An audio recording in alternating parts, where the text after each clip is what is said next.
Talk about a technology challenge. All right. Okay, so welcome to the podcast that we're calling BizTalk. BizTechTalk. So welcome to the podcast, BizTechTalk.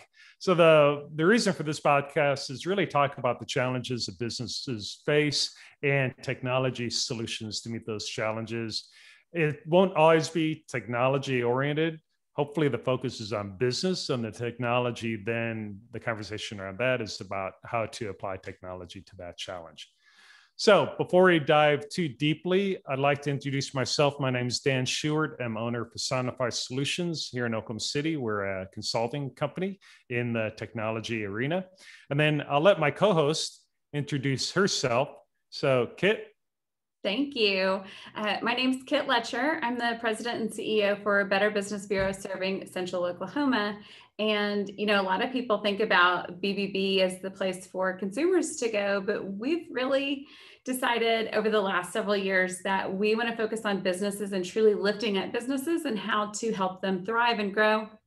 And this is a great opportunity for us to talk about things that we see in businesses and where technology can really help kind of bridge that gap and also aid businesses in moving their industries forward. So I'm excited to be here and a part of the conversation. Thanks, Dan. Yeah, thanks, Kit. Yeah, I always say Better Business Bureau, hidden gem. You know, people, you know this, Kit, people have this image of what BBB is, right? Company complaints. And you guys are so much more than that. And I've really come to cherish our relationship over time because I've learned so much and it's introduced me to so many other businesses and what they're facing. So as a consultant, I can add to my repertoire of background, right? And then, you know, you just have a wide scope of interactions with different businesses that's why I was so excited about us getting together and talking about this. And also I need someone that takes me out of the technology cloud, so to speak, no pun intended, and talk real world business stuff. So what we talked about doing is picking a topic and then just kind of breaking it down first from a business side, and then we can talk kind of the technology needed to face that challenge. And the first one we had queued up was onboarding. So I think I'd like to just kick off by hearing from you what you think of onboarding, what your take on it is, your perspective, especially on the business side, and then we can take it from there. Sure. Yeah, that'd be great. You know, onboarding is a really interesting one because there's no set way to do it. I think there's probably just some very specific facets of it that every business needs to think through and really utilize. But one of the things that I love about onboarding is it is every new employee's opportunity to see your company's culture firsthand. And it's a way for your team to demonstrate that on a regular basis if you hire frequently. But where I've seen it fail, quite frankly, is when you don't have a really good onboarding process that everybody knows and understands.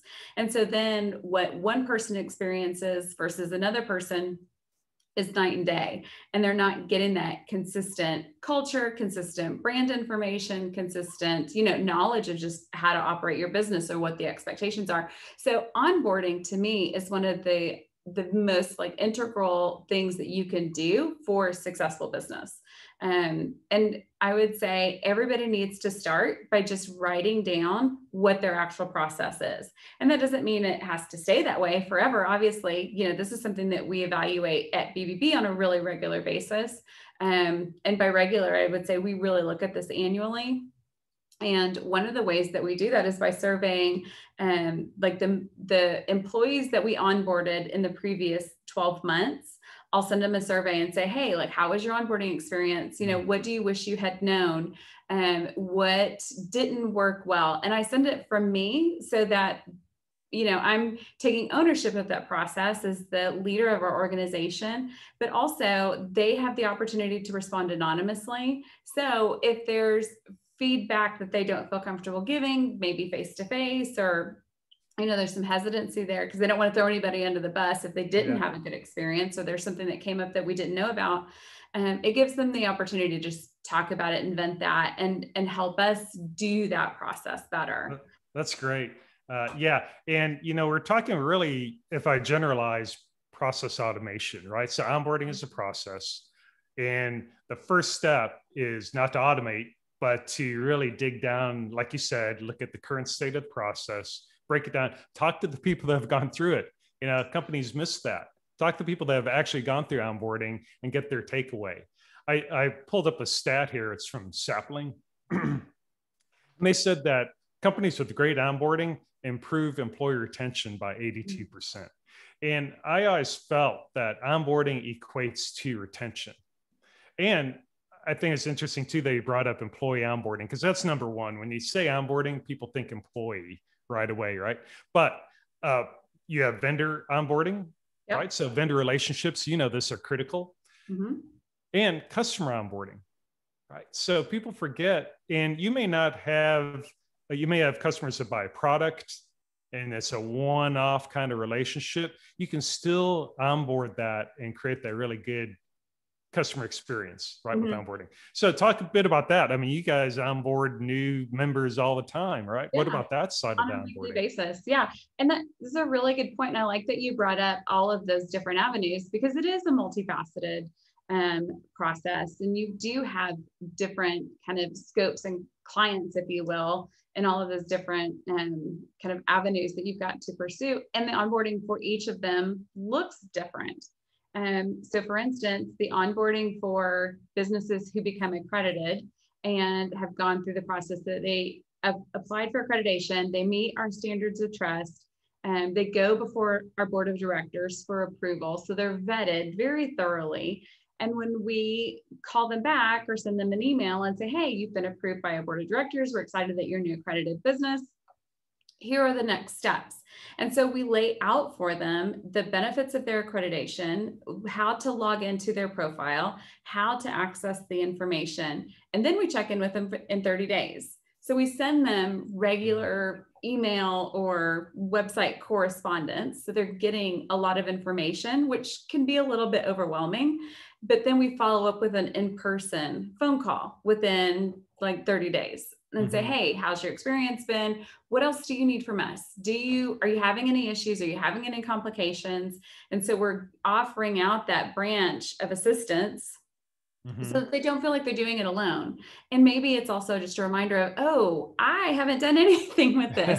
I paid for my accreditation. I had this intention of using it, and then I just got busy. So what am I doing next? And so this gives them the opportunity to figure out, how do I use this even more fully? Because if you're going to pay for it and it's going to be a part of your marketing, and we want to make sure you're getting as much out of it as you possibly can, and realizing, like what you were saying before, there's so much more to BBB than just our complaint process. And we want to make sure that people understand, like, come to our lunch and learns, come to our workshops, come to our ambassador coffees. Let us help you network. Do you need help with the strategy of your business? Are you looking for marketing things? Like, how can we be a partner to you and help you build your best business? Mm-hmm. And so then we do a 3-month call, a 9-month call, and we follow up with them at various times throughout the year. And we've set those like tick marks, that cadence as part of our onboarding process, because we want them to have the most complete onboarding process throughout their entire first year. So then in year 2, 3, 4, they know what to expect, and they can keep coming back to us if they need additional things. Yeah, that's so important. And it's really critical to remember that onboarding, and this is why I don't get why companies don't focus on this more with customers, is that it's the first impression. Yeah, everything to that point has been the marketing and advertising. People take that with a grain of salt, but the onboarding is the first true experience they have with your organization. So why wouldn't you want to hit that out of the park every single time and keep their retention rate? You've all heard those stats about it's so much more expensive to get a new customer than it is to retain an existing customer. And I know you guys have a great onboarding experience because I've been through it, right? So I know you guys have that down. The other thing I would say that's interesting about just looking at the longevity of onboarding mm-hmm. is, so I've been at BBB for 8 years. We have changed this process a multitude of times. And we know there's an 18-month lag in seeing success or failure in our onboarding process. Mm-hmm. So, and we've figured that out through testing over the years. And Mm-hmm. so when I haven't had a good person in the seat to, not that we don't have good people, obviously we do, but if they're not, that process isn't good, if it's not successful, we start to see people falling off 18 months later. And Yeah. that's where our retention really shows up. And it took us Interesting, a isn't little it? while to figure out, like, why is our 1 year retention starting to slow down or become decreased? Or that's Yeah. really weird. And so then once we started tracking it back and back and back, we could figure out 18 months ago, we weren't doing 30-day calls, or we were not doing 3-month calls, or we had a staff change and we had that open for, 3 months, or we had a hiring, like whatever the situation was. That's Maybe so, we were utilizing a new technology that wasn't really fluid at the time, yeah, but it's so cool. it's such a long-term game Yeah, that it people have is. to be aware And of. yeah, and I love it because that is something that companies need to do more, and that's measure, right, and iterate over time. People set it up and then they forget about it. But Right. dynamics change, customers change, employees change, and right, you got to figure it out on a consistent basis to keep that retention up and measure those numbers. So I got a couple quick numbers here on customer onboarding. 55% of people say they've returned a product because they didn't understand how to use it, which sort of touches on, you want to make sure people understand the full breadth of what BBB offers, because that directly correlates to retention. And other thing I thought about that you said, it's so cool, I think, when the numbers show you what's happening and it reflects what you're seeing, right? You look at the numbers like, oh, okay, and you make that adjustment, and then that adjustment shows up in the numbers. I'm a big data person. A lot of what we do is analytics, but applied analytics, right, to a certain given process, and especially when it comes to automation. And so you're doing everything right as far as measuring, capturing those numbers, and then coming back to adjust to get the numbers to where you want them to be. 63% of customers consider the company's onboarding program when making a purchase decision. Now, I don't think they think onboarding.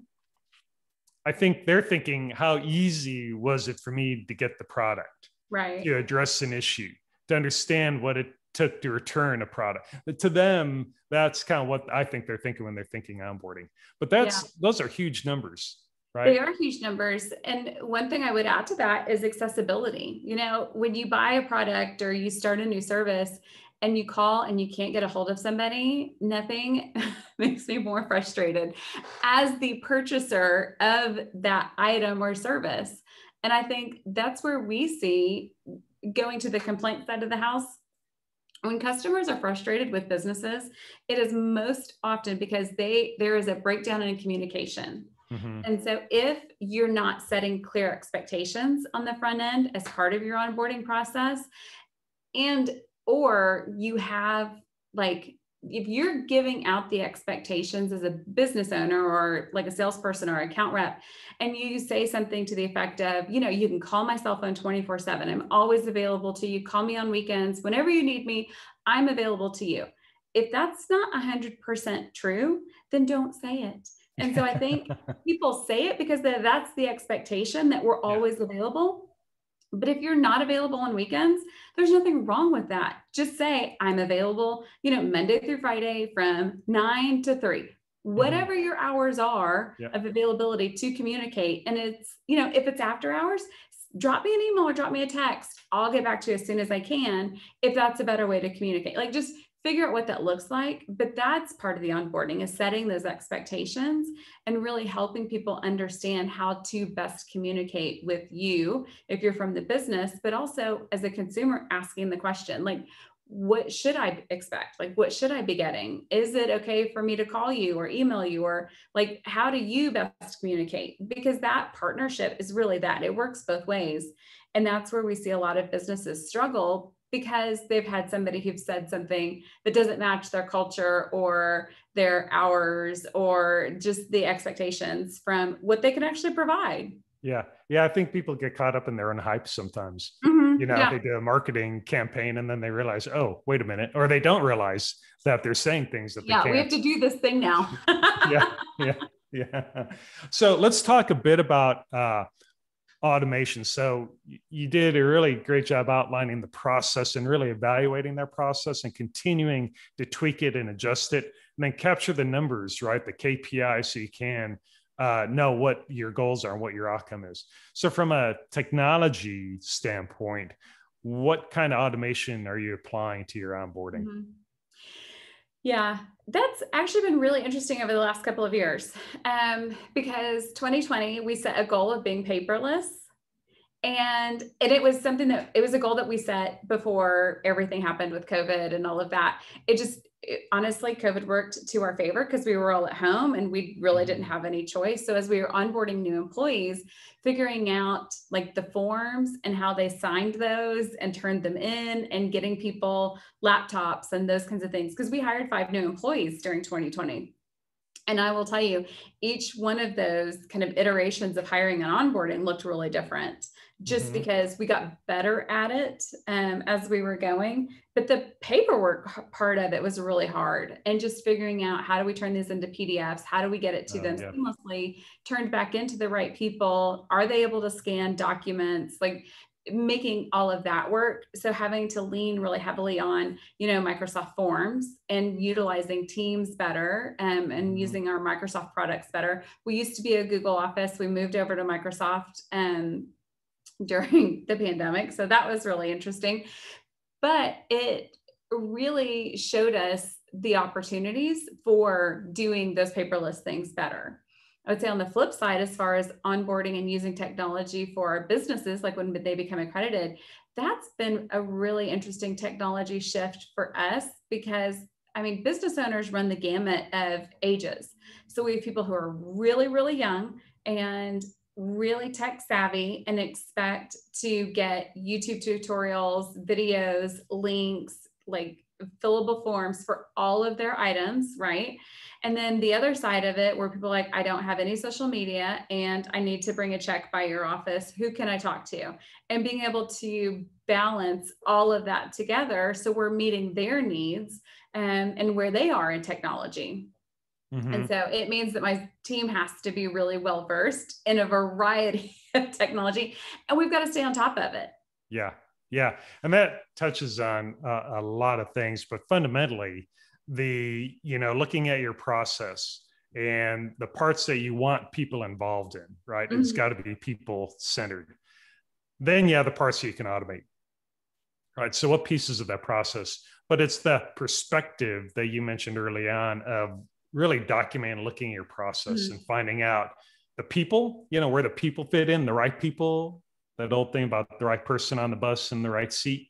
Right. And then where can we automate? So you talk about PDFs and DocuSign and all those things you can do to automate that paper process. And I tell you what, definitely we see this a lot, in that the work from home environment has forced companies to really reevaluate their processes. And it's been a good thing, right? Really good thing. It forces you to really look at ways to improve through automation, right? All those critical processes that you're executing. Absolutely. Yeah. And it felt almost like a leapfrog in technology. Because and choice. technology. Somebody Go ahead. at a coffee shop to pick up a piece of paper.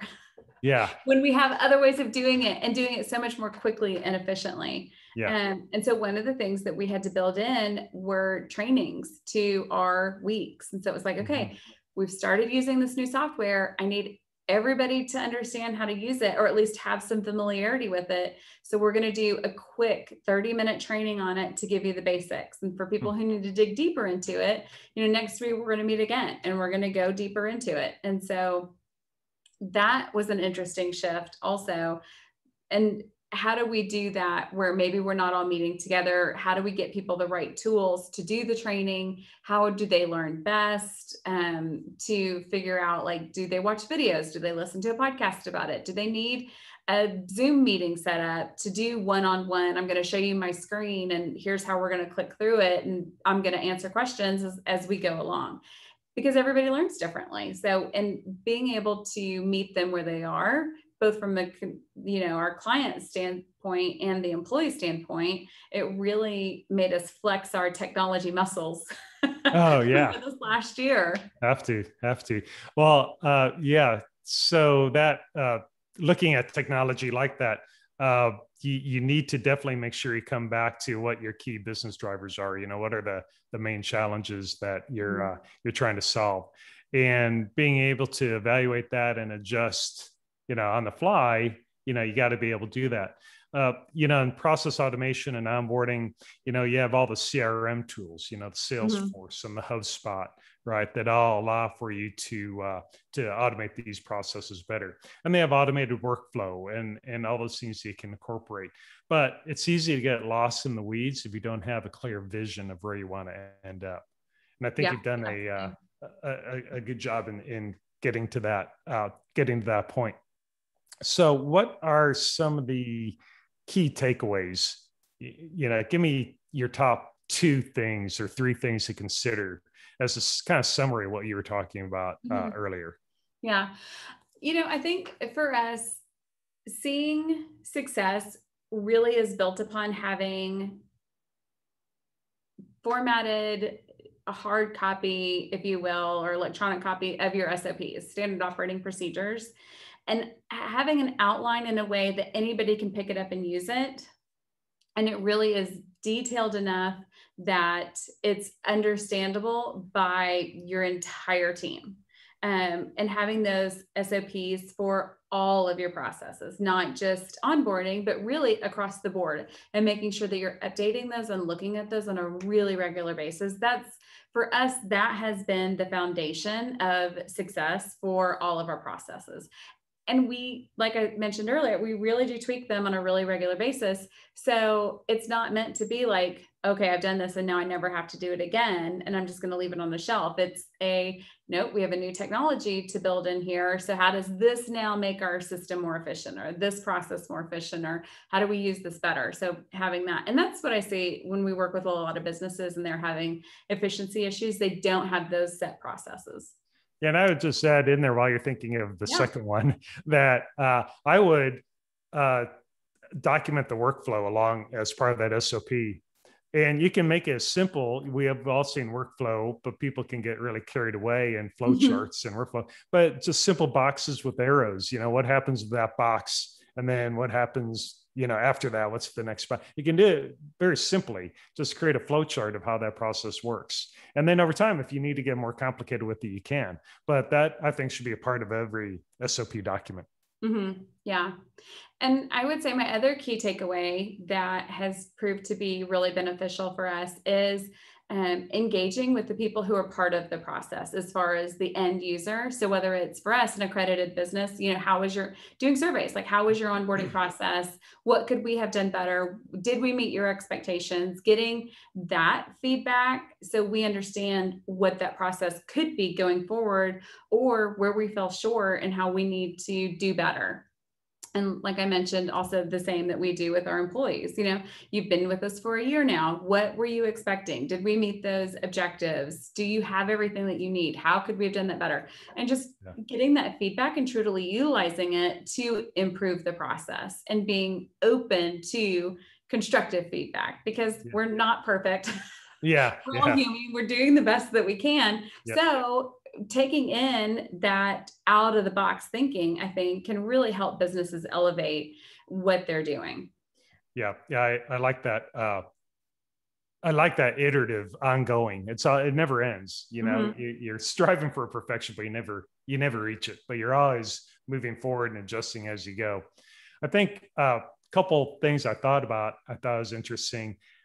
That you mentioned the training part and getting people up to speed, and where you have a group of people, right, that understand how it all works. This links to really a growing area in IT and technology, and that is knowledge management. So it's very interesting. All of a sudden, I had 2 calls last week on companies that really want to explore creating a knowledge management platform. And knowledge management is so much more than technology. Technology, and this is data, right, is only about 20% of knowledge management. The other 70 to 80% is all about that tacit knowledge, that experiential understanding that people have, right? That you can't really quantify, but studies show that that is a major asset, intangible assets. It's hard to measure, intangible asset for a company. And it's how do you capture and trade that tacit information that you can't really put in a database? Yeah. It almost has to be person to person.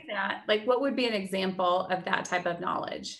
So someone that just by experience knows that, okay, when you talk to a customer that is this size of company, they're not interested in XYZ.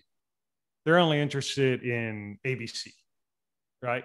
Well, to try to capture that nuance in a database where someone can look that up, someone may not even think about looking that up. Right. But if they're sitting on a phone next to somebody and they go, hey, we're going to be talking to a company of 20 employees, they're not going to want to talk about investing in whatever or talking about this, right? And that's just tacit traded knowledge. But you can put together ways for people to trade that knowledge within the organization, right? And I just did a talk on this a couple of weeks ago, and I can put it out there on each of our websites. But it talks about the tacit versus explicit knowledge and how you trade tacit to explicit, meaning tacit going into a database, or tacit to tacit, which is a person to person. And you can actually put together a program that you're really growing that intellectual knowledge asset of your company and keeping it intact as new employees come in and people leave, because knowledge goes out the door, right? So probably a subject for our next podcast, but I wanted to throw that out there because I think that's a really important piece of something, especially when it comes to onboarding, right? Because that you want it personalized, right, to the individual, and knowledge management can really help in that. I'm not selling knowledge management, by the way, but that just popped in. I guess for me, the other takeaway is, in addition to the knowledge management, is looking for those right tools that can really support onboarding, right? And that you don't have to get crazy with it. There's some tools you can grow your own. You talk about Teams. There's ways with tools you already have to help automate some of that onboarding. I think the third one would be the data, right? What are your KPIs? What are your outcomes? How are you going to measure that? And then make sure you measure it like you do, and then come back. Right. Are we hitting those numbers? Do we need to increase those numbers? Do we make them, do we need to make them better, or are they too high? Are our expectations too great? So I would say those would be my three takeaways from this. Yeah. So, and I like those KPIs because that just gives you good trends for long history of your business. We changed this 2 years ago, and now we've changed it again. Like, what's the new metric on that? What's our new normal? Yeah. And how many years have we been talking about KPIs? And it's amazing how many companies don't measure and track against that with a rigor behind it. We still deal with. Yeah, for a lot of people, it probably feels overwhelming. Like, I don't even know where to start. And I think one of the metrics that we've used before, and we got this from a business coach, he said, if you were on a desert island and needed to know that your business was operating well, what are the top 10 or 15 things you would want to know that everything is moving forward? And that is how we figured out our KPIs to start with. And then we've just tweaked them over time. So it's an interesting way to look at it. Like, if you have no other form of communication and you only got this list of things on a weekly cadence or monthly or whatever that looks like for you, what would those KPIs be? And that's how we were able to narrow down that field from, everything to this sliver of information. And it works. Yeah, it does. It's not just a thing you do because someone told you to do that. Tracking those KPIs and tracking these data behind it, it works. You can improve. You guys have improved your retention. You've grown your memberships, right? Yeah. All by carrying these efforts out. And you don't necessarily see it right away, but like you said, you gotta start somewhere. Start small, right? Start small and grow it from there. Yeah, that's great. So that was our onboarding discussion. Hope that was helpful to listeners out there. We'll post some information on our websites, respectively, so you can get maybe a little deeper dive. And then also our contact information will be available, so you can reach out to us and ask questions. Again, I'll just say Kit and BBB is a great untapped resource for your business. So reach out to them, talk to them, and I know you'll get a great experience out of that. So, Kit, do you have any closing comments for us to take us out? I would just say this has been a lot of fun. I love the conversation. We always have a good kind of full dialogue and go all over the place and end up back where we started. So I appreciate it. Thanks, Dan. Yeah, we enjoy it. Yeah. Hopefully other people will. But I know we always love talking and can go on and on forever. So anyway, let's wrap this up. Appreciate your time. And we'll catch up next time for our next podcast. Sounds good. Thanks. Bye-bye.